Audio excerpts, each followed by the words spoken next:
صلى الله على محمد صلى الله عليه وسلم. الحمد لله الوارد بواردات متنوعة متغيرة متبادلة. أشهد أن لا إله إلا الله وأشهد أن محمدا عبده ورسوله. اللهم صل وسلم وبارك على سيدنا محمد وعلى آله وأصحابه والمهدي خليفته وسلم. Insyaallah Bapak Ibu yang bukan Allah, sahabat-sahabat pencinta subuh, semoga dalam keberkahan Allah Subhanahu wa taala. Warnanya kuning ya? Bisa dibaca? Oke. Kita akan mengkaji kitab Al-Hikam. Mohon maaf yang kajian Risalah Kusyairiyah dan Sahih Muslim mendadak di cancel ya. Karena saya ini juga masih santri. Kalau guru saya mengatakan berangkat, saya berangkat. Saya cancel semua. Jadi mohon maklum. Insya Allah nanti bisa saya atur kembali. Insya Allah. Jadinya dipindah tanggal berapa? 30 atau 31 ya? Insya Allah. Mungkin pekan depan. Semoga nggak ada halangan lagi. Sebelumnya mari kita kondisikan kolbu. Minta kepada Allah, semoga Allah membukakan hati pikiran kita semua dengan keberkahan surah Al-Fatihah. A'udzu billahi minasyaitonir rajim. Bismillahirrahmanirrahim. Alhamdulillahirabbil alamin arrahman. Iyyaka na'budu wa iyyaka nasta'in. Shiratal ladzina an'amta 'alaihim ghairil maghdubi 'alaihim waladdallin. Amin.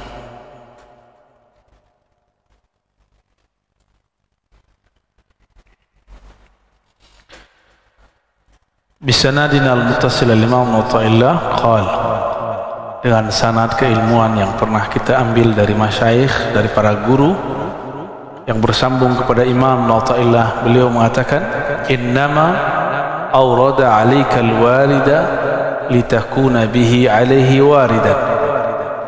Kita masih berbicara tentang wirid. Apa itu wirid? Amalan yang diistiqomahkan. Kapan seseorang mempunyai wirid? Apabila dia sudah menjadikan satu amalan menjadi amalan wajibnya di luar yang wajib. Jadi dia mendisiplinkan untuk dirinya di luar yang sudah ada. Kalau 5 waktu kita sudah tahu. Tapi di luar itu dia melazimkan amal-amal yang tidak dianggap wajib oleh orang awam ya, maka disebut wirid. Maka wirid itu bisa berupa amal fisik seperti sholat kebetulan di dalamnya ada juga kaul ya, ada juga yang amal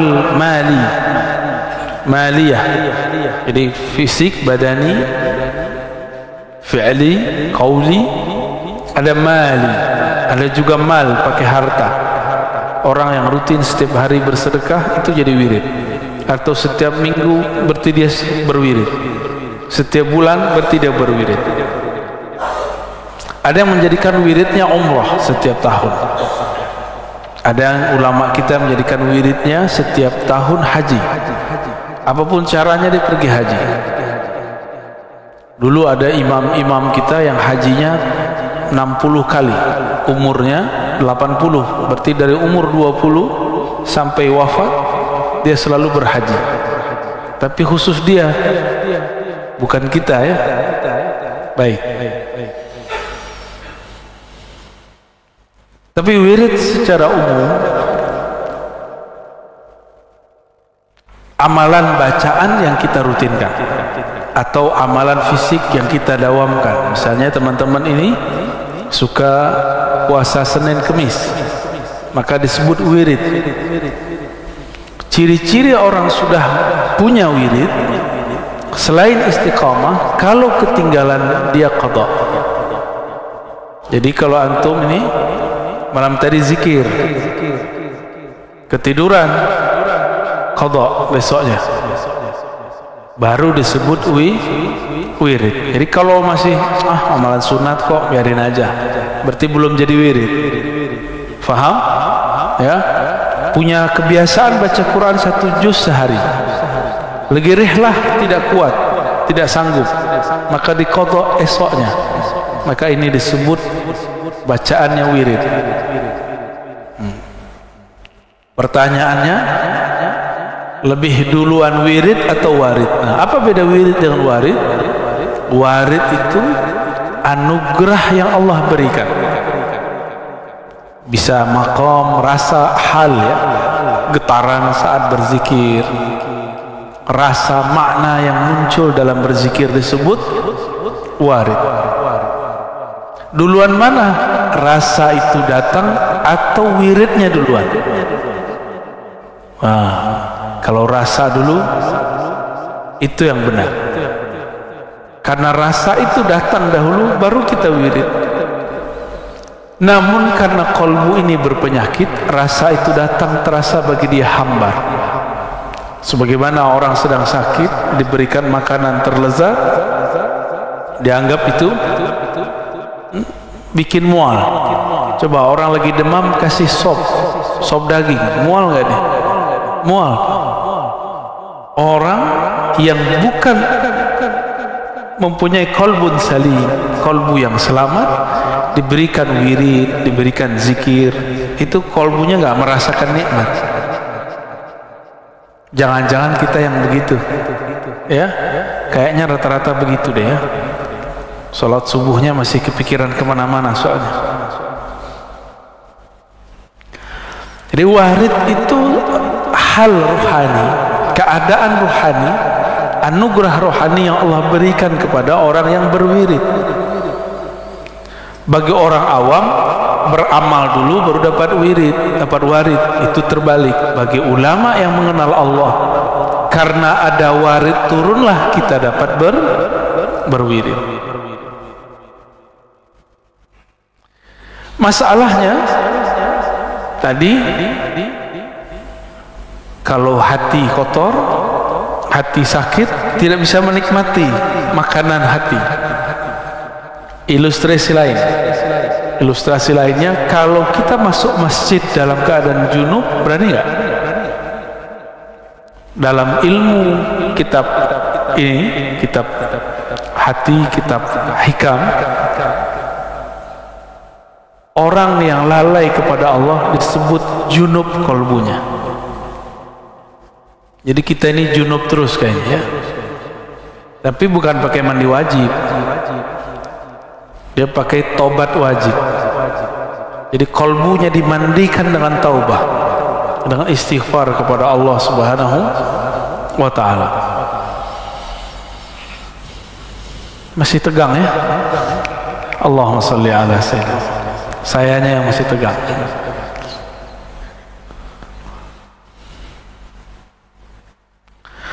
أورد عليك الواردة لتسلمك من يد الأغيار وليحررك من رق الآثار. أورد عليك yang paling atas ya. أورد عليك, Allah memberikan kepadamu warid, satu warid. Supaya apa? Litasallamaka min yadil aghyar. Jadi warid itu agar dia mengambilmu dari pengaruh selainnya. Jadi kita ini kadang-kadang zikir gak ada rasa, tiba-tiba di saat hilang keinginan dapat rasa. Nah, jadi zikir gak boleh nafsu, baca Quran gak boleh nafsu, Pak. Kalau zikir punya nafsu, pengen khusyuk, nggak dapat khusyuknya. Ya, zikir pengen usul, pengen sakti, nggak sakti-saktian. Ya, sama dengan ketemu guru, ketemu ustadz pakai nafsu, nggak akan ketemu. Gak usah nafsu, ya. Segala sesuatu itu biasa-biasa aja. Jangan terburu-buru, jangan tergesa-gesa, jangan maksa-maksa, jangan maksa Allah juga. Kalbu kita belum siap. Antum mau merasakan yang Nabi rasakan? Ntar keluar rumah, pohon ngomong, berani nggak? Paling-paling besok gila, ngomong-ngomong sendiri, ya, ngomong pohon, gak sanggup kita. Maka Allah Subhanahu Wa Taala mengambilnya pelan-pelan. Ada yang diambil langsung, yang diambil langsung terjadilah apa yang disebut majzub. Tahu majzub? Masih ingat ciri-ciri wali? Macam-macam wali ada 3. Wali malamatiyah, wali majzub, wali sufi. Wali majzub ini yang mendadak diambil oleh Allah Subhanahu. Jadi dia diberikan mahabbah, diberikan makrifat secara mendadak. Maka kaget itu, akalnya kaget.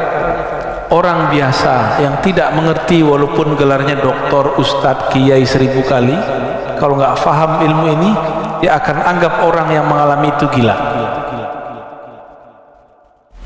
Dan saya dituduh orang yang meyakini wali gila. Menurut antum, Wan Syekhon gila? Wali pastinya. Ya, saya punya penyakit serak kalau berbicara, apalagi pagi-pagi begini. Tiba-tiba beliau ngantarin satu obat yang sampai sekarang mujarab. Dokter diobatin orang gila, mungkin nggak? Hah? Mungkin nggak? Mungkin nggak dia gila? Nggak mungkin. Ente yang nggak paham, ya. Jadi kita tidak pernah meyakini wali itu gila atau orang gila wali, nggak ada. Kita menyebutnya majzub, dan majzub beda dengan majnun. Majzub orang yang ketarik akalnya karena cinta, sedangkan majnun orang yang tertutup akalnya disebut gila. Waliharriraka min riqil athar. Allah memberikan warid, pertama menyelamatkanmu dari selainnya, yang kedua membebaskan kamu dari perbudakan athar alam semesta. Athar itu boleh juga diartikan ciptaan Allah Subhanahu wa Ta'ala. Kita ini mohon maaf sudah jadi budak fulus, budak badan. Coba antum lihat, berangkat pagi pulang sore, untuk apa? Fulus, jujur aja. Fulus untuk siapa? Untuk keluarga, untuk anak, untuk badan, untuk lifestyle, gaya hidup. Berarti kita betul-betul jadi budak badan ini, budak dari pasangan kita sendiri. Mau jadi budak, ya, budak kalau di Malaysia anak-anak, tapi perbudakan, paham perbudakan. Waliharriraka min riqil athar. Allah berikan rasa supaya kamu tinggalkan perbudakanmu. Inilah yang membuat antum hadir pagi ini. Insya salah satu perbudakan badan tidur. Jadi tidur itu tanda kita tergadaikan oleh tubuh ini. Jadi pengennya jam segini ngapain? Tidur, ya. Sama Pak Sio pengen tidur. Tapi kena janji nggak boleh egois. Doakan saja saya selamat dan sehat selalu, dan teman-teman yang bersama, ya. Kalau dihitung-hitung capek, Pak. Ngajar itu capek, lelah, tapi ya, kalau kita pikir lelah, kapan berjuangnya? Ya, itu suara apa itu, Bu? Ya, ditahan, tahan. Ya. Yang terganggu bukan saya, orang di depan saya ini, kekasih Bapak Ibu ini.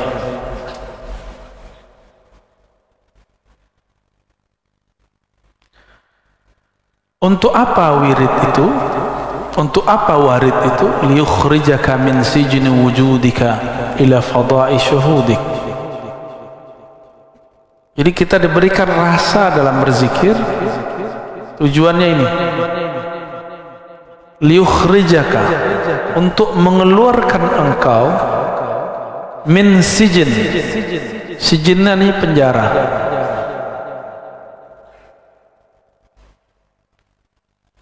Kemarin saya ketemu dengan ketua rutan di pelosok negeri, di perbatasan Kalimantan Barat dengan Malaysia. Bapaknya baik sekali. Kita disambut benar-benar baik. Sebelum saya keluar, selesai kita ngisi kajian untuk para napi, nggak tahu napi namanya. Tiba-tiba ketua lapasnya, ketua rutannya ngomong, Ustaz, doakan saya pindah segera. Waktu kajian saya ngomong, semua kita ini terpenjara. Saya tunjuk dia, ini dia terpenjara, ini terpenjara, terpenjara semua. Bedanya, yang lagi ditahan dengan fisiknya. Yang sedang bekerja, dia tahanan pekerjaannya, tahanan daripada tuannya, atasannya. Benar nggak? Suami istri kalau tidak kenal Allah, tidak cinta Allah dan Rasulnya, menjadi tahanan rumahnya.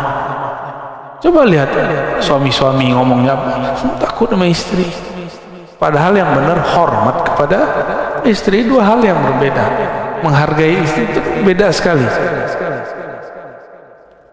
Banyaklah kiai-kiai takut sama istri ya. Kalau kiai sudah takut sama istri, gimana nasib jamaahnya? Kalau kiai sudah takut dengan yang di rumahnya, bagaimana dia berjuang melawan musuh di luar sana? Yang di rumah bukan untuk ditakuti, tapi dicintai dan dihargai. Udah sederhana. Dan mereka harus jalannya bersama Allah. Maka bahtera rumah tangga yang bukan karena Allah bubar aja. Ya, untuk apa dipertahankan? Antum akan menjadi budak selama-lamanya. Jadi kalau nggak betul-betul sejalan kepada Allah, nggak usah dipertahankan. Satu mau kemana, satu mau kemana. Tapi saya yakin orang yang jatuh cinta, jika berbicara dengan cinta, dia mudah dibawa kepada Allah Subhanahu wa ta'ala. Maka di rumah jangan keras-keras Pak ya. Mentang-mentang udah ngaji hikam terus kamu harus berwirid. Jangan begitu, biasa aja. Ya. Dalam ilmu keruhanian, kita tidak boleh memaksa seseorang yang di luar dirinya. Maka wiridnya murid seorang santri itu ngaji. Kalau muridnya seorang pegawai, maka dia dikasih wirid doa berangkat dan doa pulang, tapi disisipkan di tengahnya. Wirid kamu yang hakiki adalah bekerja dengan jujur dan amanah. Itu wirid paling tinggi bagi orang bekerja. Bagi pemimpin itu wiridnya adalah amal, amanah dan adil. Kalau wirid saya ngajar dengan ikhlas. Ikhlas itu yang berat Pak, ngajarnya gampang ya.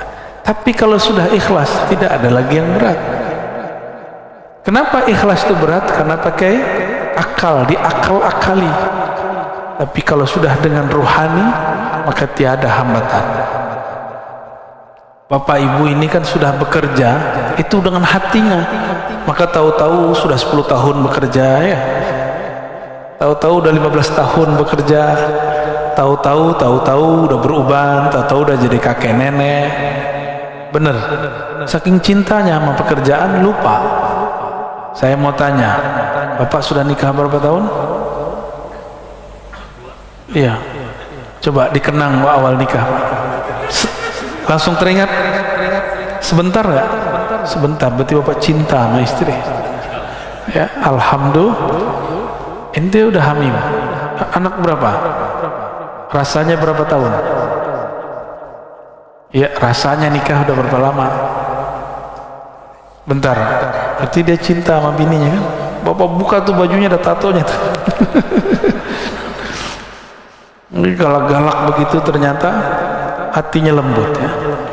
Kadang-kadang yang keras itu orang berserban kayak berkopiah kayak saya nih. Dia kan berserbannya belakangan ya. Kadang-kadang orang beragama taat itu lebih keras, lebih kaku daripada orang-orang yang tubuhnya sudah bermaksiat, sudah bertato, lebih gampang tersentuh kadang. Karena orang taat nih sok taat.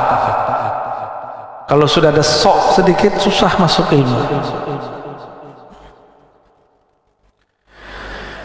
Allah berikan warid rasa nikmat berzikir, kecanduan ngaji itu warid. Antum merasa nikmat ngaji, ada lapang rasa dalam pikiran, itu warid paling mahal, lebih gede daripada wirid 70.000 kali zikir, lebih gede daripada sholat 1000 rakaat. Lah kok tiba-tiba ada jamaah saat syuruk dia sholat dulu, ustadznya lagi ngomong, berarti dia nggak dapat warid lagi ngaji. Dia beramal pakai nafsu, pengen dapat amalan pahalanya umroh dan haji gratis ya, padahal ngaji lebih utama daripada itu. Antum belajar satu bab, ini ada 2 bab nih, itu sama dengan 1000 rakaat. Syuruk cuma 2 rakaat tuh, cerdas nggak orang begitu? Tapi di banyak masjid saya melihat begitu. Karena umat diajarkan mengejar pahala, bukan mengejar ma'rifat, bukan mengejar ilmu. Umat diajarkan mengejar benefit, keuntungan. Kalau kamu begini kamu dapat ini, kamu begini dapat ini. Ilmu begitu, tambah akhir zaman tambah ditinggal orang ya. Maka para asatidz, para ustadz, kita cerita motivasi dengan pahala seperlunya, mulai cerdaskan umat, jangan perbodoh umat dengan benefit pahala. Itu anak kecil begitu. Anak kita dulu atau kecil diiming-iming orang tua, kalau kamu sholat 5 waktu bapak belikan sepeda, kalau kamu puasa 30 hari dibawa jalan-jalan ke Bali gitu. Kan salah itu ya. Tapi untuk anak kecil boleh, untuk anak kecil boleh. Saya pernah cerita, saya bilang ke anak saya, nanti kalau kamu puasanya benar beliin laptop. Sekali kita ketiduran, Masya Allah, ya fa'al, kita ketiduran, dia nangis. Dia nangisnya apa? Gak bisa beli laptop, gak jadi beli laptop. Abi gak jadi beli laptop. Bangun jam 6 semua, sok-sok tahajud malam tadi, lewat bablas.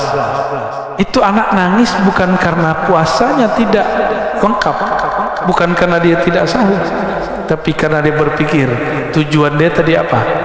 Laptop. Jadian Pak mau begitu ya. Allah sudah tunjukkan sekarang ini orang-orang yang mengajarkan iming-imingan begitu, itu banyak masalah ya, pasti banyak masalah. Kita doakan mereka, para asatidz yang mengajarkan itu, semoga Allah angkat lagi derajatnya ke derajat yang di atas itu, biar dia tidak selama-lamanya membodoh-bodohkan umat ya. Mohon maaf ini bahasa lumayan kasar. Mungkin sampai kapan ya? Ustaz, antum kajiannya berat sekali. Berat apaan antum aja bisa menikmati kan? Berat tapi jelas nggak apa-apa daripada udah ringan menyesatkan. Sijni wujudika, penjara wujudmu. Wujud ini yang pertama wujud badan. Apa kata kawan? Oh, nggak kuat, kayak ente nggak kuat. Jadi dia membawakan ke badannya, bukan kepada ruhaninya. Jadi dia lihat ada orang kuat, semangat, orang ini betul-betul mujahadahnya tinggi, Mikir, nggak mungkin, kita nggak sanggup kayak dia. Berarti dia masih punya penjara wujud badannya. Ada juga yang penjara akal. Penjara akal. Nggak masuk akal. Yang paling lucu, ngomong kayak ilmiah tapi salah bahasa, nggak logis. Saya tanya, masuk nggak logis apa? Nggak masuk akal. Nggak masuk akal beda dengan nggak logis. Tahu bedanya? Apa bedanya, Pak? Jangan-jangan selama ini kita ngomong, kita nggak paham apa yang kita omongi. Apa beda akal dengan logis? Ada beda nggak? Nah, logis. Logis itu dari kata logos, artinya ilmu atau kata.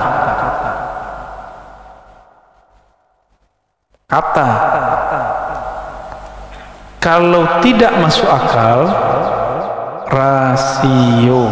Nggak masuk akal berarti nggak rasional, irasional. Beda nggak? Nggak logis berarti struktur katanya yang masalah.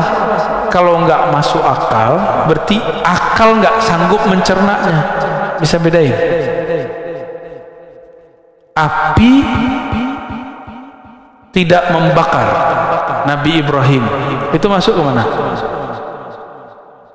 Irasional. Beneran? Akal antum berarti kecil. Berarti di Quran ada yang nggak masuk akal dong? Nggak masuk akal atau akal antum nggak sanggup? Kalah sama orang Banten nih. Di Banten biasa aja orang ini badannya pakai api nggak kebakar. Masa Nabi Ibrahim aja ente nggak bisa paham? Berarti rasionya yang kurang terlatih. Ya, rasio itu yang kita sebut akal. Akalnya kurang cerdas itu aja. Ya mohon maaf ya. Semua di Quran masuk akal nggak? Seharusnya. Terus ketika saya turunkan satu-satu tadi, Nabi Ibrahim tidak terbakar. Terus nggak masuk akal? Justru itulah akal yang sebenarnya. Akal yang Allah mau itu akal yang sanggup memahami api tidak membakar itu gimana caranya. Gimana? Mulai ngebul. Ya, jadi jangan sembarangan ngomong nggak logis. Ya. Nggak logis itu nggak sesuai dengan struktur kata-kata atau ilmu. Ini istilahnya orang hukum. Orang hukum tuh ngomong, argumen Anda tidak logis. Baru pas. Ya, coba kan ada persidangan nih tiap minggu yang masuk ke YouTube hasil-hasilnya. Lalu banyak komentator-komentatornya. Itu mereka berbicara di bab logis. Nah, seorang hakim itu membaca kelogisan seseorang. Walaupun dia benar, nggak logis salah.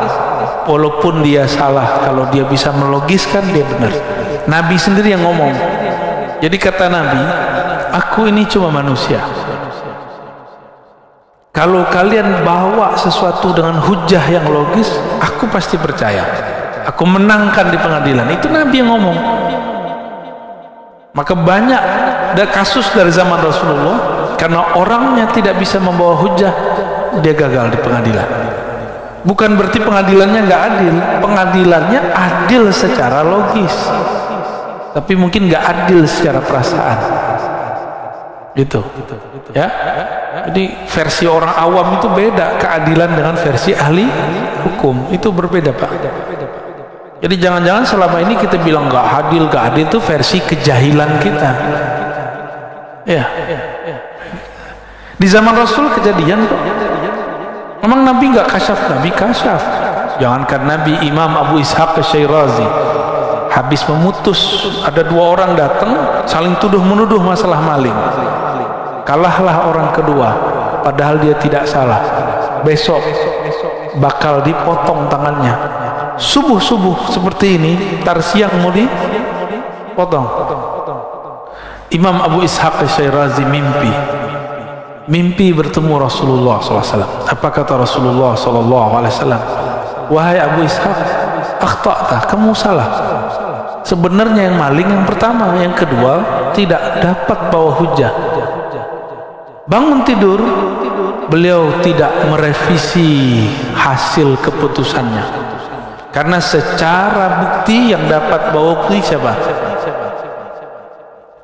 Karena kalau ilmu itu, pengadilan itu pakai perasaan, hancur Pak pengadilan. Jadi di pengadilan itu pakai bukti. Meskipun antum ini benar, nggak bisa bawa bukti, lewat. Gak usah begitu, orang menikah aja begitu. Kawan kita tiba-tiba dicerai sama suaminya, padahal dia nggak pernah ikut pengadilan. Ternyata itu si suaminya bisa merekayasa pakai orang dibayar seakan-akan udah selesai, tahu-tahu surat udah turun. Bisa begitu Pak. Jadi hakim cuma baca indikator yang datang kepada dia, tapi karena orang komentar sekarang di luar ilmunya, seakan-akan dia menguasai semua ilmu. Jadi beda logis dengan masuk akal, beda ya. Penjara akal, penjara ketika akalnya masih belum dicerahkan, diberi cahaya oleh cahaya ilmu Allah Subhanahu wa ta'ala, maka akalnya akan menghambat. Gak masuk akal nih, masa bisa begitu, masa bisa Isra Mi'raj sampai ke langit. Nah itu penjara akal tuh.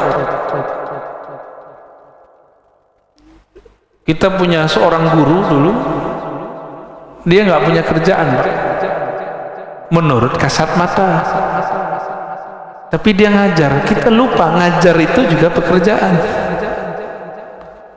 Bedanya kalau kita kerja untuk bos kita, dia kerja untuk Allah yang jamin dia. Lebih banyak mobilnya dari orang yang kerja untuk dunia, lebih banyak tanahnya. Orang datang, Pak Kiai saya mau kasih tanah, pakai syarat tidak, bil 10 hektar 10 hektar. Orang kerja 50 tahun 1 hektar pun tidak dapat ya.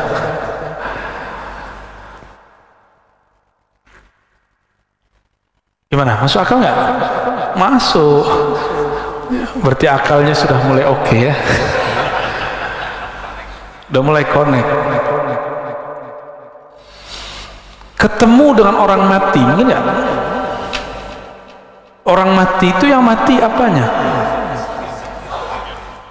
Oke. Antum udah cerdas. Terus yang masih hidup apa? Ruhnya. Maka kalau saya mau ketemu dengan ruh orang mati, tubuh ini harus dianggap mati, dikondisikan mati, baru ruhnya bisa ketemu dengan ruh orang mati. Itulah yang terjadi pada baginda Rasul sallallahu alaihi wasallam ketika beliau mengatakan, ra'aitu Musa yusolli fi qabri, aku melihat Sayyidina Isa salat di dalam kuburnya, bukan di atas kubur, di dalam kubur. Lebih canggih lagi tuh. Beliau ketika sampai di Al-Masjid Al-Maqdis, Baitul Maqdis, melihat 124.000 para nabi dan rasul sholat di belakangnya. Itulah, ini asrar, rahasia, bahwa semua para nabi kemudian menjadi umat Nabi Muhammad sallallahu alaihi wasallam, jadi makmumnya beliau semua.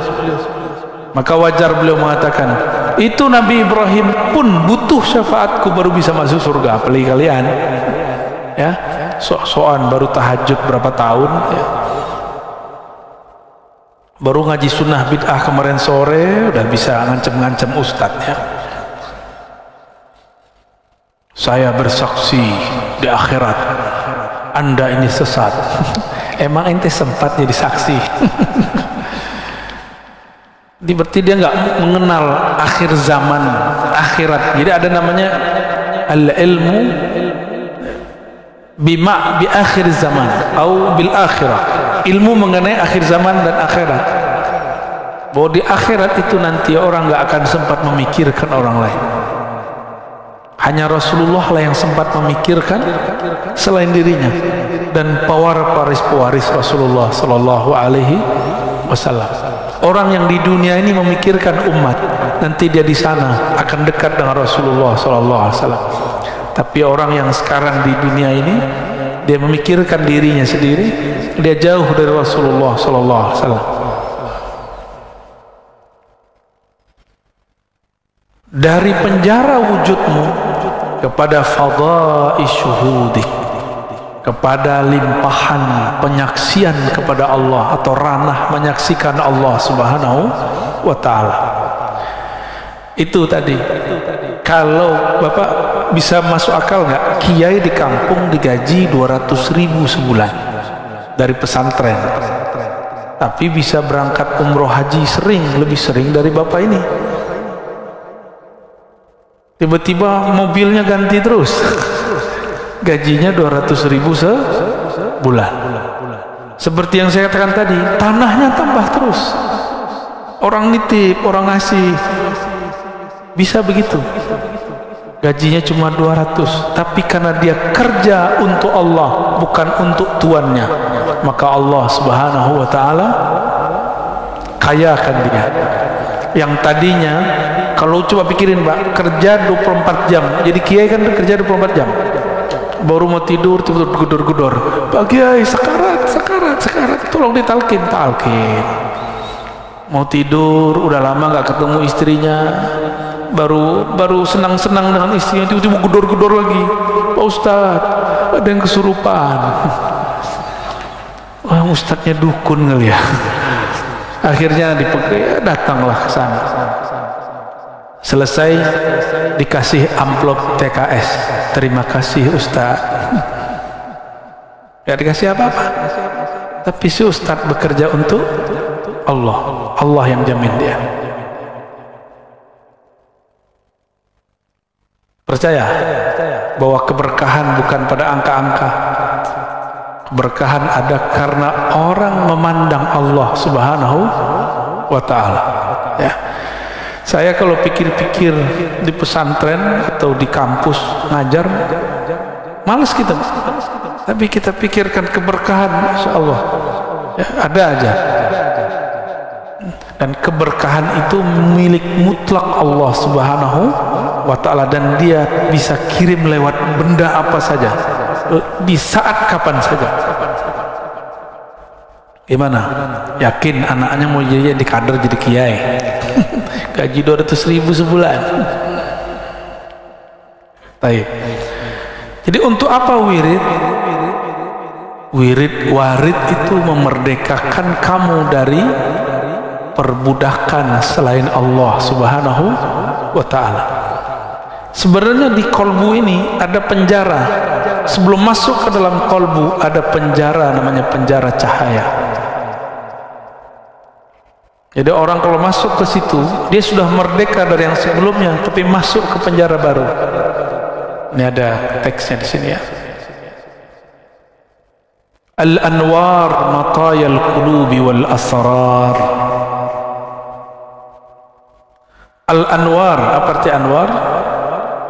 Cahaya. Ada namanya anwar? Ada ya? Anwar, cahaya-cahaya itu matayal qulub. Mataya boleh diartikan kendaraan. Cahaya itu adalah kendaraan untuk kolbu dan sir. Ini kolbu, ini sir ya. Apa arti sir? Jadi kolbu kita itu ada lapisan-lapisannya.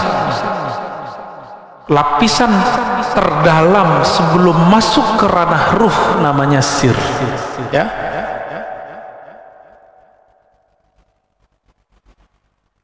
Ini kalau kita buat, nih anggaplah sumur. Ini sumur kolbu.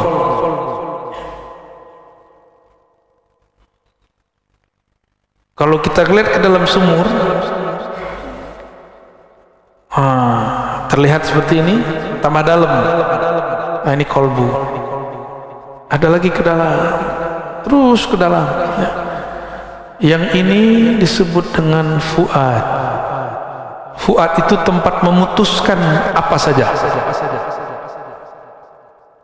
Lalu di dalamnya lagi disebut lub.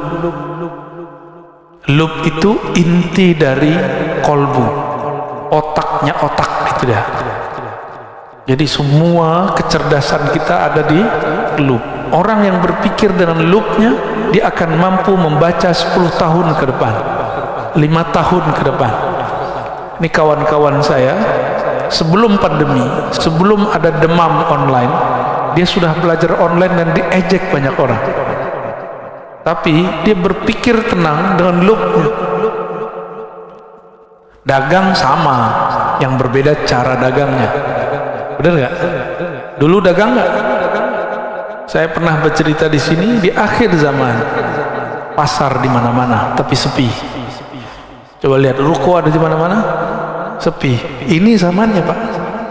Dulu saya pikirkan pasar sepi, nggak ada transaksi. Ternyata Nabi hanya sanggup membahasakan ke masyarakat Arab saat itu, akhir zaman pasar-pasar luas di mana-mana tapi sepi. Maksudnya orang cukup pakai handphone, smartphone. Itu zaman Nabi Yusuf aja nggak ada itu. Nabi Sulaiman bisa terbang kemana-mana. Itu iri dengan zaman ini. Kalau perlu dia hidup jadi umat Nabi Muhammad SAW. Ya. Gimana? Mau jadi umat terdahulu? Saya nggak mau, Pak. Saya bangga jadi umat akhir zaman. Alhamdulillahirabbil alamin.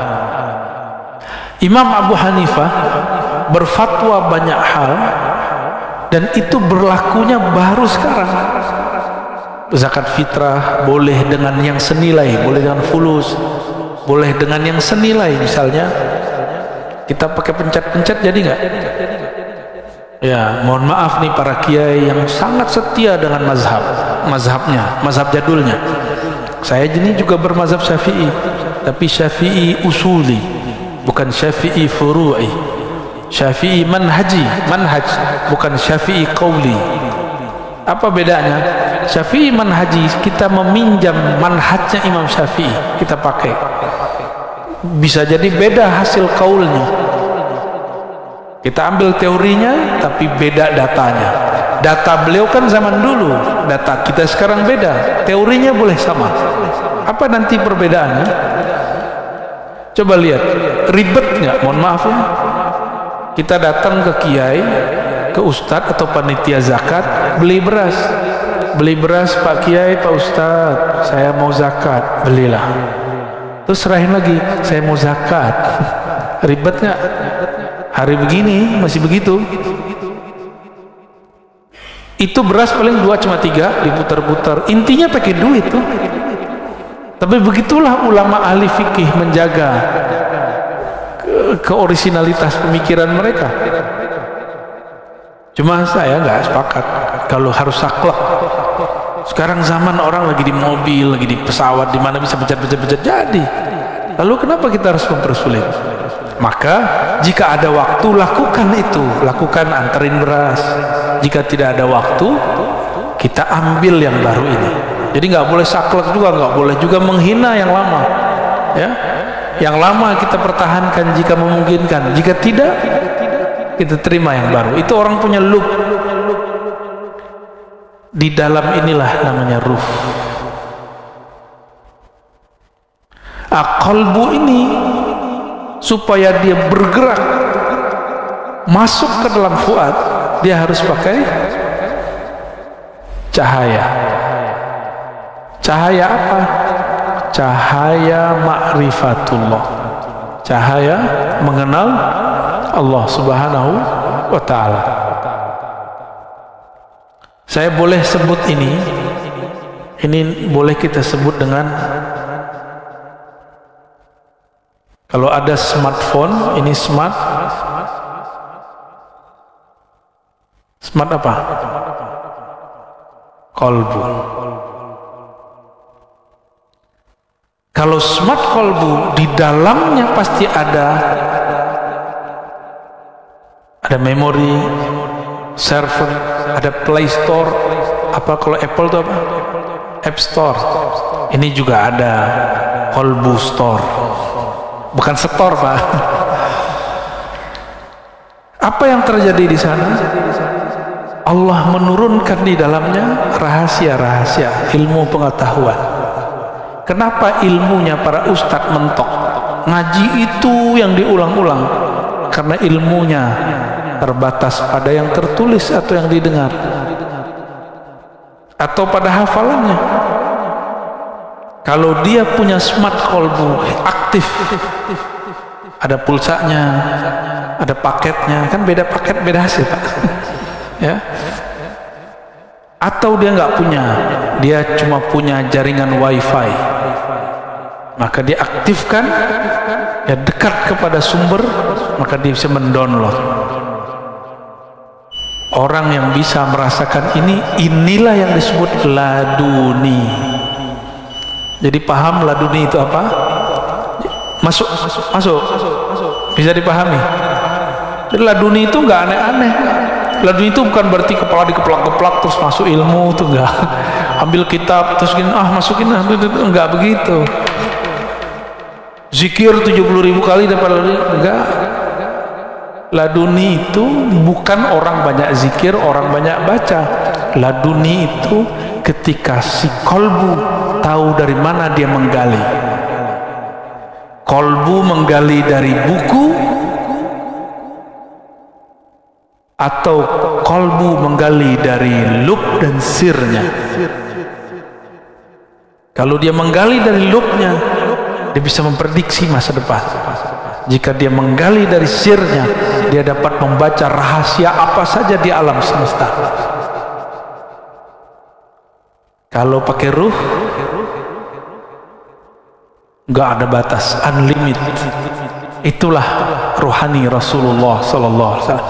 Jadi yang pakai ruh itu cuma Rasulullah. Para nabi paling sampai lub. Para nabi, Pak. Jadi 124.000 para nabi itu paling tinggi cuma lub dan sir. Lubnya dan sirnya. Oh, ini ada satu sini lagi ya.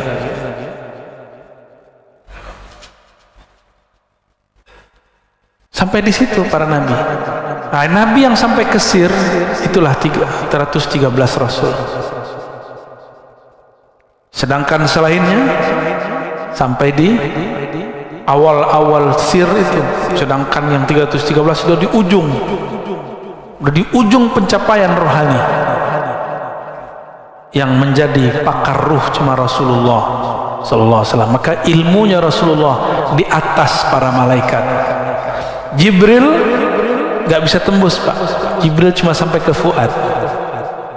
Jibril menurunkan Al-Quran sampai ke fuad.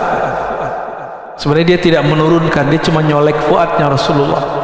Ternyata dalam kolbu Rasulullah sudah ada semua Quran. Jadi Quran turun itu cuma formalitas. Pada hakikatnya di kolbu Nabi sudah ada semua Quran itu. Kan khuluquhul Quran, akhlaknya Quran, berarti dia itu batangannya Quran, kira-kira begitu. Isinya Quran ya Rasulullah itu sendiri. Kalau akhlaknya Quran, sifatnya apa dong? Hembusannya apa dong? Dialah hakikat Quran yang sebenarnya. Dengan demikian Rasulullah Sallallahu Alaihi Wasallam itu ilmunya unlimited, tidak terbatas.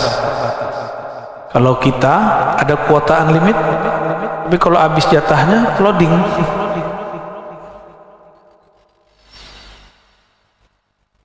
Smart kolbu inilah kolbunya para wali, kolbunya para nabi. Salatullah wassalamuhu alaihi. Gimana? Cukup? Beneran? Baru mukodimah ini ya. Ya udah, ane tambah satu lagi hadiah buat antum ya. Jangan sholat syuruk ya. Orang lagi bagi-bagi asror, dia malah sholat syuruk. Yang paling lucu, kawan kita sholat, saya nggak tahu dia sholat sunat atau sholat wajib. Saya lagi bahas asrar dalam sholat, dia dengerin ceramah saya. Ya,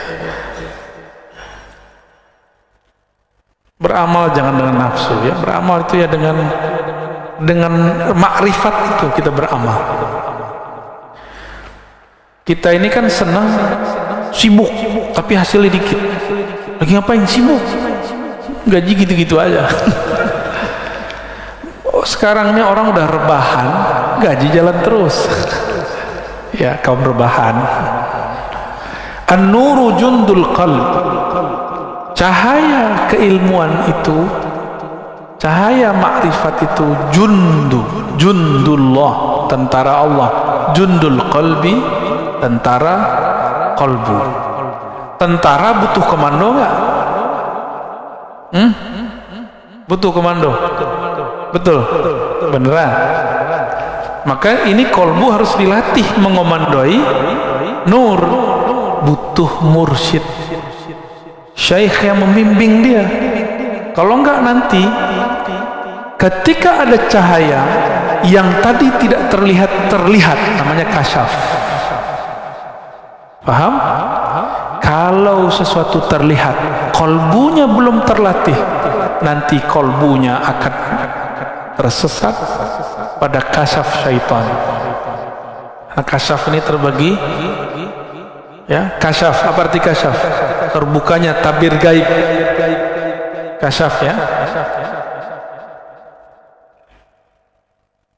Terbukanya tabir gaib. Kasyaf ini ada kasyaf syaitani.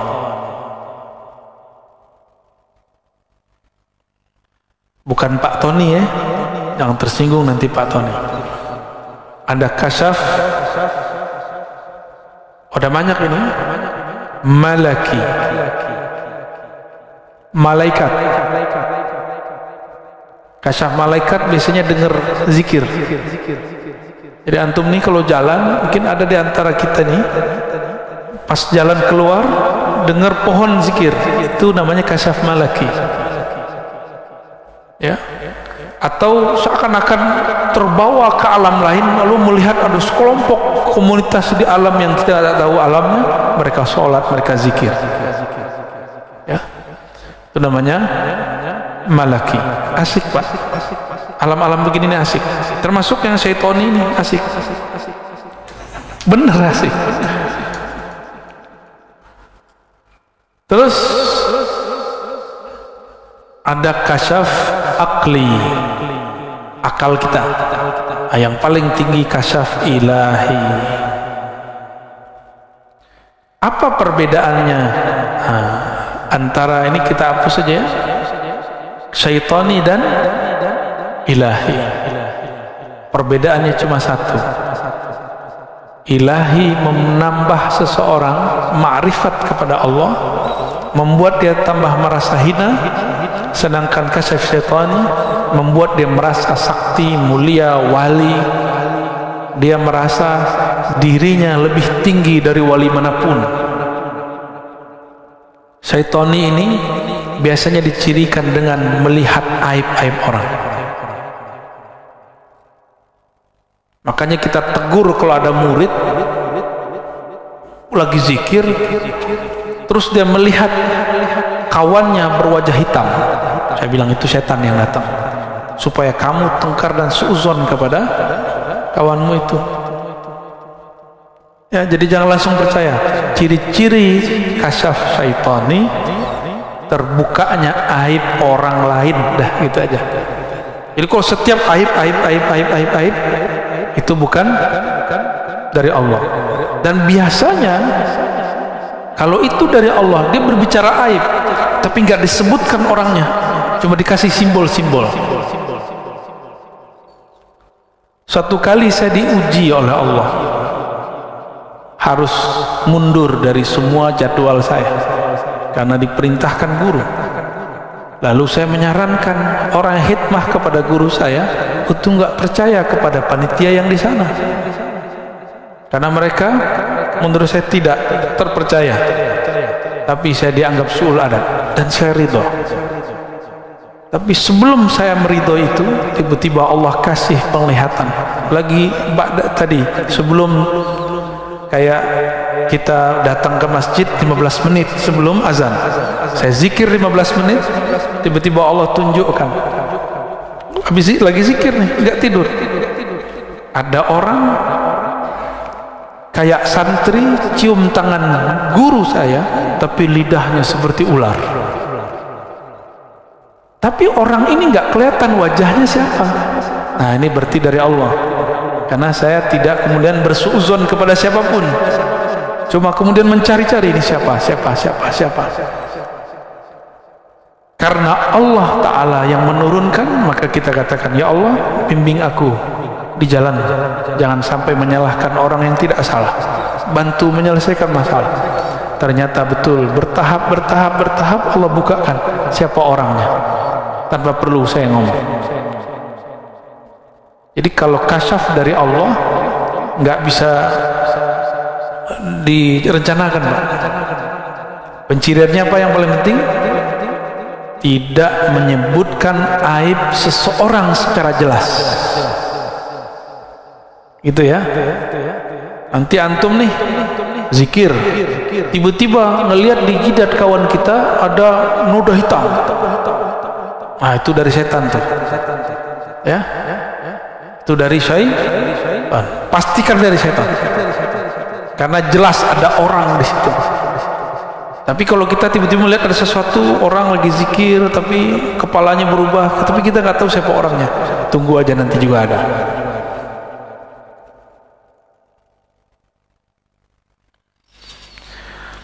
Cahaya itu tentara qalbu, kama anna zulmata jundun nafs. Sebagaimana kegelapan adalah tentara jiwa, diri, nafsu. Berarti ada dua tentara ya.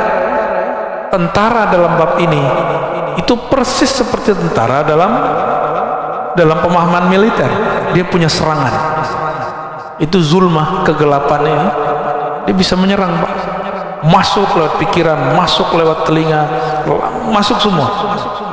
Dan serangannya bertubi-tubi. Kalau orang berzikir dengan nafsunya, pengen jadi wali, nanti pas lagi zikir, kamu wali, kamu wali, kamu wali. فَإِذَا أَرَضَ اللَّهُ أَنْ يَنْصُرَ عَبْدَهُ أَمَدَّهُ بِجُنُودِ الْأَنْوَارِ. Ciri-ciri orang yang diselamatkan Allah, Allah kirim tentara cahaya, tentara ma'rifat, tentara laduni. Ciri-ciri orang itu tidak diselamatkan oleh Allah. Allah biarkan dia bergejolak, bergelimang dengan kegelapan dan selainnya. Sama-sama zikir, tapi sekarang sibuk dengan kasyaf, sibuk dengan urusan jin, sibuk dengan urusan-urusan yang menghalangi dia kepada Allah Subhanahu wa Ta'ala. Berarti dia sedang terjebak pada madad zulmi wal aghyar. Dan itu banyak, Pak, dari dulu. Dari dulu orang-orang yang ingin belajar zikir terhalang di bab ini. Sama-sama melihat yang gaib. Bedanya yang ini asik dengan kegaibannya, sedangkan yang pertama ini asik dengan yang maha gaib, Allah Subhanahu. Yang gaib-gaib itu asik. Kalau dulu anak kecil petak umpet, cari yang gak kelihatan, kan gaib juga. Petak umpetnya ahli zikir, pengen cari-cari khadamnya orang. Cek nih, cek, wah kamu punya khadam nih 1000. Oh kamu punya jin nasab. Oh, asik itu, Pak, asik bener. Saya kan mantan. Ntar cek lagi, wah ini cincinnya ada isinya nih. Nah, saya di sini aja.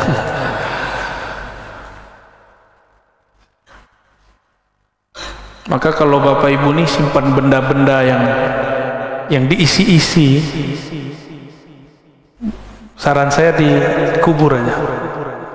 Kubur atau kasih ke orang ahli atau taruh di museum. Ya, keris diisi, itu ganggu, Pak, nanti ganggu zikir. Jimat udah buang tuh jimat ya, bakar ya. Kalau ada kalimah Allah bakar. Kalau cuma benda-benda udah taruh aja. Bergantunglah kepada yang maha abadi. Jangan bergantung lagi kepada yang tidak abadi. Tawakkalu 'alal hayyil ladzi la yamut. Kalau engkau hendak bergantung bertawakal, bertawakallah kepada yang hidup tidak pernah mati. Bertawakal berserah kepada guru bakal mati. Sudah berapa banyak murid jamaah, murid tarekat, murid zikir, kelimpungan sekarang gurunya mati, wafat syekhnya. Jangan bergantung sama guru. Apa kurang cukup pelajaran dari Sayyidina Umar? Saking cintanya, lagi mabuk cinta sama Rasul sallallahu alaihi wasallam, tahu-tahu Rasulullah meninggalkannya. Kata beliau, siapa yang mengatakan Muhammad mati, aku matikan dia. Umar. Itu terjadi Pak di banyak komunitas zikir. Guru itu berjasa menjadi pintu. Kalau udah masuk sudah bersama yang di dalam pintu. Jangan, nggak usah dibawa-bawa pintunya. Ya. Paham maksud saya? Sayyidina Ali mengatakan ana madinatul ilm wa aliyun babuha. Nabi Muhammad SAW menyebut Sayyidina Ali, aku kota ilmu, Ali pintunya. Itu hadis mutawatir, didhaifkan oleh kelompok pembenci ahlul bait. Ahlus sunnah cinta sahabat, cinta ahlul bait. Kita respect kepada dua golongan ini.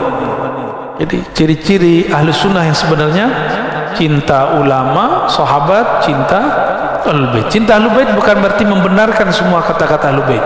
Ini kan ada sayyid, ya, ada habib paling 1-2 orang. Ya dia sama kayak kita, tanya aja sama dia.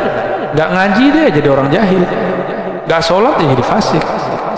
Ya, sama, bahkan dosanya lebih besar dari kita karena di dalamnya ada darah Rasulullah Sallallahu Alaihi Wasallam. Emang enak jadi habib? Ya, kawan-kawan mau jadi habib, atau habib palsu, habib PA atau ya, emang kalau udah pakai gamis jadi habib, pakai jenggot ngomong tabarakallah masyaallah.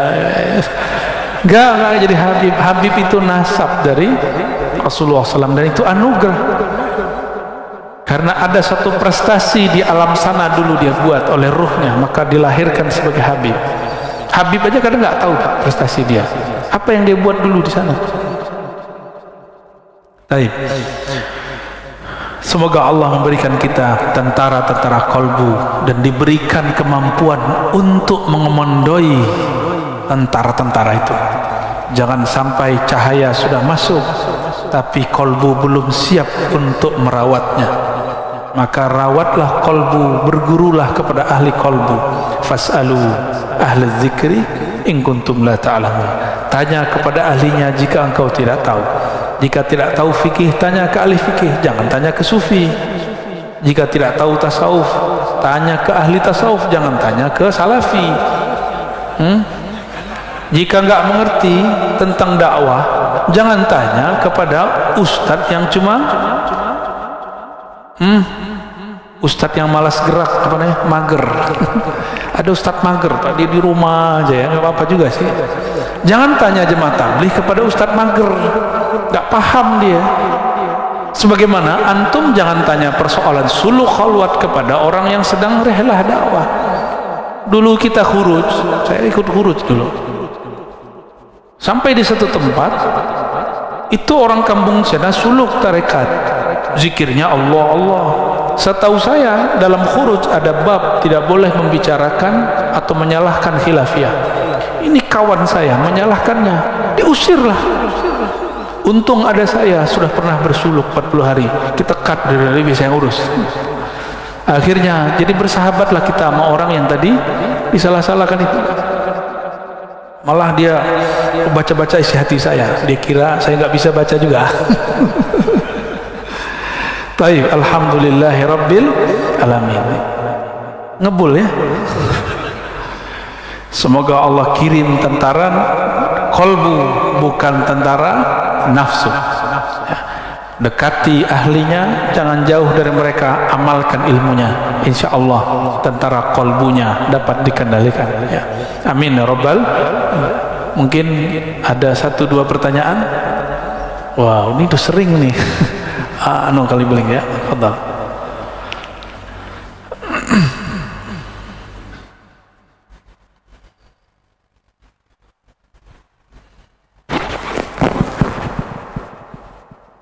Assalamualaikum warahmatullahi wabarakatuh. Saya Syafaat Ustadz dari Tangerang. Saya butuh syafaat, Pak. Sama Ustadz. Lanjut. Pertanyaan saya mengenai wali yang majdzub, Ustadz.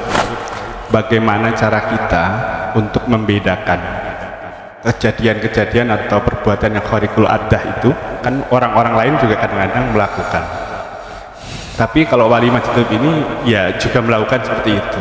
Tapi untuk kita membedakan mana yang kita bisa kategorikan sebagai wali majdzub dan khariqul adah yang tidak termasuk. Itu yang pertama. Yang kedua, ya katakanlah kayak Wan Sekhan, Habib Ja'far dan sebagainya itu. Di antara beliau-beliau ini kan ya kejadiannya apa, perbuatannya memang khariqul adah semua. Yang mana yang boleh kita ikuti atau bagaimana cara kita mengikuti, namanya wali, kita pengen mengikuti tapi kan susah saja. Gimana kejadian seperti itu? Mohon maaf, kadang-kadang saya ketika pertama mendengar Habib Ja'far Al-Kaf itu berdoa, ya kaget, kayak gini kok wali, Kayak gini kok wali.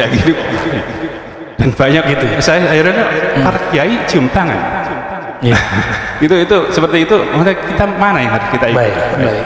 Syukran. Assalamualaikum warahmatullahi wabarakatuh. Teman saya terjebak oleh kata-kata gitu, Pak. Kayak gini kok wali. Jadi wali versi Bapak Syafaat apa? Sorban. Dia doang yang wali, Pak.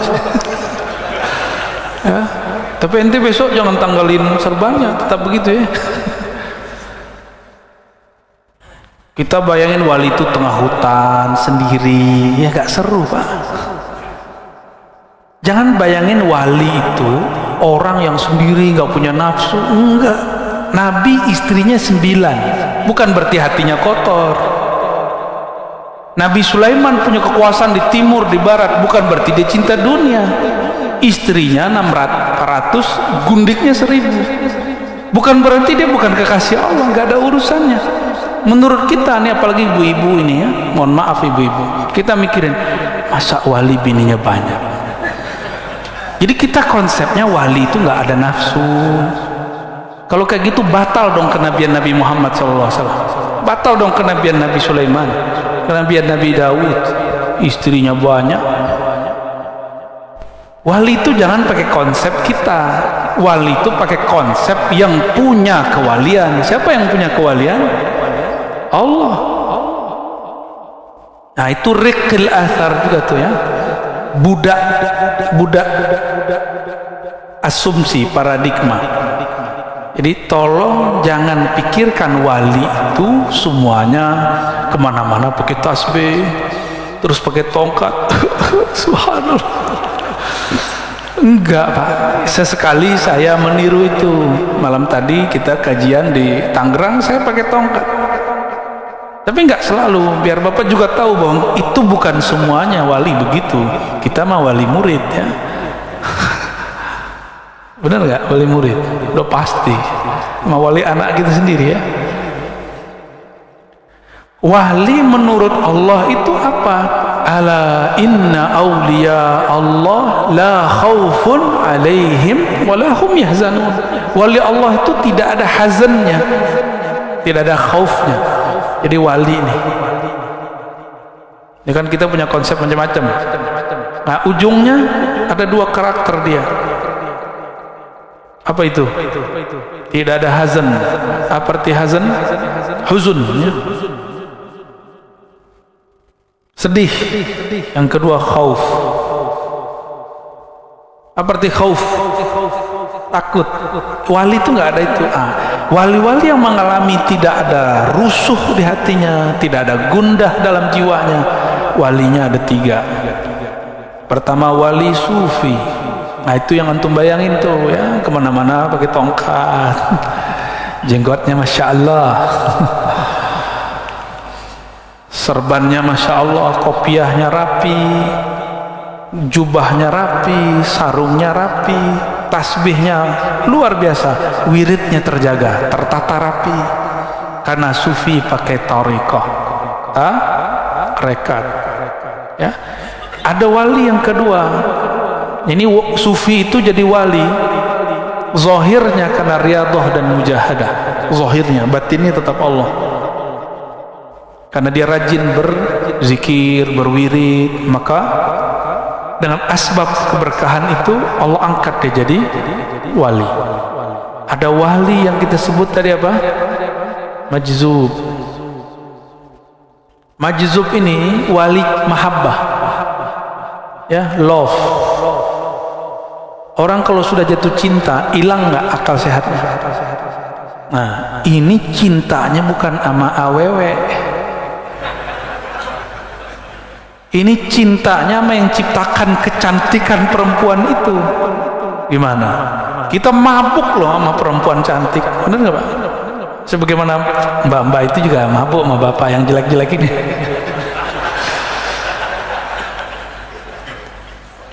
Betul-betul memabukkan. Itu baru cinta fisik yang mohon maaf ya buang airnya masih bau lah ya.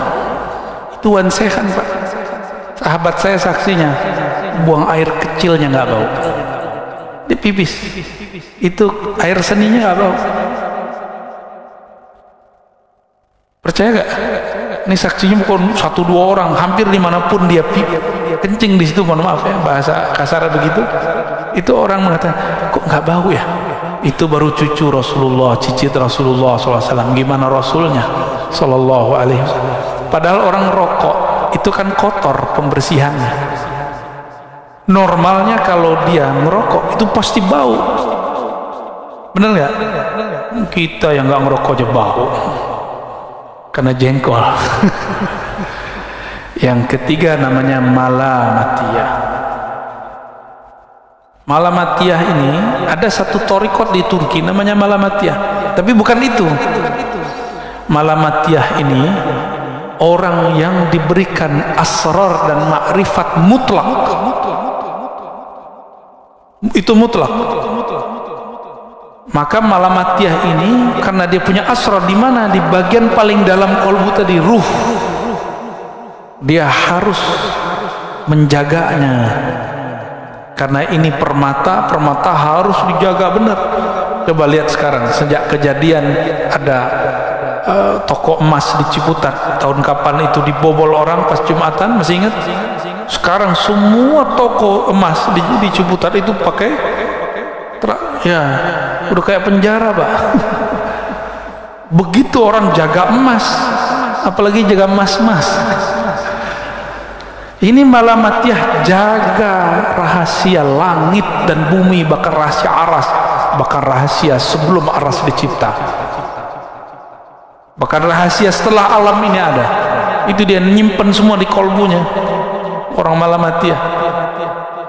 Maka malamatiyah ini bukan orang gila, dia orang waras. Tapi kalau ahwal rohaninya datang, dia perlu menyembunyikannya. Kalau enggak, dia nanti jadi majzub. Maka malamatiyah ini orang yang paling pintar bersembunyi dalam rupa yang banyak. Beda dengan munafik. Munafik menyembunyikan kebusukan. Kalau ini menyembunyikan keindahan, keharuman. Tapi kalau wali Allah, kekasih Allah, dia bisa mencium bau itu walaupun ditutup dengan penampilan, dengan maksiat yang luar biasa, dia bisa mencium bau itu. Ini yang terjadi pada Salahuddin Al-Ayyubi. Dia tidak terkecoh oleh joroknya Qutaib Alban. Qutaib Alban itu nguji para qadhi, para imam, mohon maaf Pak ya, pipis berdiri depan masjid tanpa ditutup, tanpa istinja. Lalu dia teriak-teriak depan masjid, orang lagi sholat dia bersik, ngecek itu imam yang hafiz Quran, dia ingat Allah lagi sholat atau dia kesel sama saya. Allah kesel sama orang, awas loh kalau selesai assalamualaikum gue gampar loh. Jadi dia dalam sholatnya menyimpan kebencian-kebencian dan dendam, dan dia sudah merencanakan makar dalam sholat. Banyak orang begitu ya, orang kayak gitu sholatnya merasa sok diterima, ya salah. Habis itu dengan sholat yang kacau itu dia berani bentak orang, kau ganggu sholat saya. Bukan sholatmu yang terganggu, hatimu yang banyak gangguan. Ini contoh, kita kalau di bus trans atau di MRT atau di pesawat, asik main handphone, orang mau berisik di samping gimana? Nggak ngaruh, karena mainannya ada dan dia tahu cara memainkan mainannya. Maka saya sarankan antum, kenali smart kolbunya, biar pencet-pencetnya tahu, biar ngegame-nya asik. Orang mau bom kiri kanan, dia masih asik pakai game kolbu. Mau orang kiri kanan berisik, dia nggak ada gangguan, karena kolbunya sudah smart. Ya, itulah kolbu sufi, kolbu majzub, kolbu malamatiyah. Jalur saya jalur sufi Pak, tapi saya belum jadi sufi, saya lagi belajar jadi sufi. Sufi kok kayak saya kan nggak pas ya. Kalau majzub, oh saya nggak masuk ya. Tapi ketemu dengan mereka. Malamatiyah, saya pun sedang belajar kecil-kecilan tentang mereka dan ilmu mereka ya. Dan mereka ini nggak banyak, di alam semesta paling cuma 40 orang, dikit ya, 40 orang paling. Kalau majzub sama nggak banyak juga. Meninggal abah saya nggak tahu lagi ntar. Antum mau kita usulkan. Baik. Yang kedua tadi apa? Pertanyaan terjawab semua ya? Yang diikuti sufi.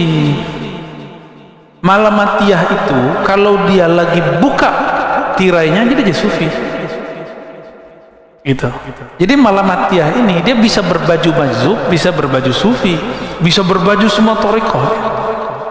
Nanti antum kaget-kaget aja, nggak pernah nyantri tapi ngomongnya lebih cerdas dari kiai yang nyantri 30 tahun.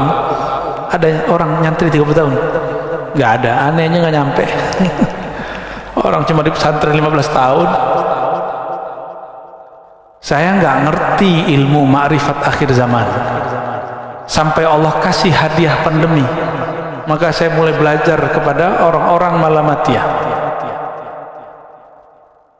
Oh ribet Pak awal ketemu ya. Kita ini kan orang syariat, ngaji hadis 11 tahun, jadi membaca tuh hadis mana nih, dia pakai hadis mana nih, begitu terus. Jadi saya kalau screening orang pakai hadis. Wah ini bukan ahli hadis nih, ahli hadas nih. Sekali ketemu orang malamatiyah, masya Allah saya malu kepada Allah. Dia nanya, oh kamu ya orang yang hafal 4000 hadis itu? Dia ngomong gitu, ini kan muji. Ini orang nggak pernah ngomong selama itu dengan orang-orang sekitar. Kok giliran sama saya dia mau ngomong? Ternyata Allah kirim dia untuk membersihkan kesombongan saya belajar hadis. Pertanyaannya gitu, kita kan senang Pak dipuji gitu, kamu ya yang hafal hadis itu. Kayaknya pengen mau bilang iya, tahu-tahu batin saya bilang, hati-hati, kamu dijebak, kamu lagi diuji. Akhirnya saya jawab, enggak kok, sok-sok suci, sok tawadu, paling cuma berapa ki gitu. Bang, bos, saya manggil dia, saya lupa, saya manggil dia apa ya. Orangnya jarang ketemu, rambutnya dikuncir kayak celananya pendek Pak, lebih tinggi dari isbal, ketutup sedikit lah bagian lutut itu. Ngomongnya langsung nyodok ke dalam jantung saya. Dia tak kasih pertanyaan lagi, oh kamu itu yang dokter pinter? Salah. Saya bilang ya saya dokter terbaik. Wadah, kenapa? Disertasi saya dicitasi ya, karena habis sudah kalau ya. Tapi kita hantam lagi. Jadi batin ini ternyata bisa dialog dengan batin. Malam itu cuma ngomong dengan beliau 15 menit sampai 20 menit, tapi itu membersihkan hijab 15 tahun. Hijab merasa pakar hadis. Cuma 15 menit dibersihkan untuk masalah yang sudah terkubur 15 tahun. Oh, yang ketemu saya sebelum saya ketemu dia pasti bilang Ar-Razi itu sombong. Betul Pak, saya merasakan kesombongan itu. Waduh, saya nggak bisa cerita deh, bersyukur ketemu orang begitu. Jadi jangan-jangan orang yang muji kita itu sedang ya Allah membersihkan atau menjeblosin sekalian. Jadi ujian itu dua aja, kamu lolos, kamu tidak lolos. Tapi tenang, kalau nggak lolos sekali kan bisa maju lagi. Rahmat Allah kan luas, jadi nggak usah khawatir Pak ya, syafaat antum. Oke, cukup lah ya, udah jam 6:30. Untuk yang udah ngangkat tangan, terima kasih. Insya Allah lain waktu kita jawab lagi. Kalau tidak ada halangan, akhir bulan ini, pekan depan berarti ya, kita ngaji ba'da maghrib risalah Kusyairiyah, ba'da isya sahih Muslim. Kata orang, siapa bilang ya orang belajar tarikat sufi tidak bisa ngaji hadisnya, tapi bukan untuk ama mereka, untuk kita ngaji hadisnya ya. Allahumma salli ala Sayyidina Muhammad wa ala Muhammad ila hadratin Nabil Mustafa sallallahu alaihi wasallam wa li sadatina al-awliya as-sufiyyin wal majzumin wal malamatiyya wa a'immati as-sufiyya wa a'immati al-muhaddithin wal mutakallimin min ahli sunnati wal jamaah wal fuqaha al-arba'ah wa sadatina al-ulama wa sadatina al-mursyidin murabbiyin wal muridin wal hadirin wal hadirat. Al-Fatihah. A'udzubillahi bismillahirrahmanirrahim. Iyyaka na'budu wa iyyaka nasta'in. Shiratal ladzina an'amta 'alaihim ghairil maghdubi 'alaihim waladdallin. Allahumma ya Rahmanir Rahim, ya Munazzil Al-Fatihah, wahai yang menurunkan surat Al-Fatihah, salli ala Sayyidina Al-Fatih, sampaikan salam kami kepada Sayyidina Al-Fatih, Nabi kami yang memegang fatihnya langit dan bumi, fatih pembukanya surga. Allahumma balligh salamana wa tahiyyatana ilaih, wa balligh mahabbatana wa syauqana ilaih. Ya Allah, sampaikan salam rindu kami, salam cinta kami kepada baginda Nabi Muhammad sallallahu alaihi wasallam. Salatu wassalamu alaika ya sayyidana ya Rasulullah.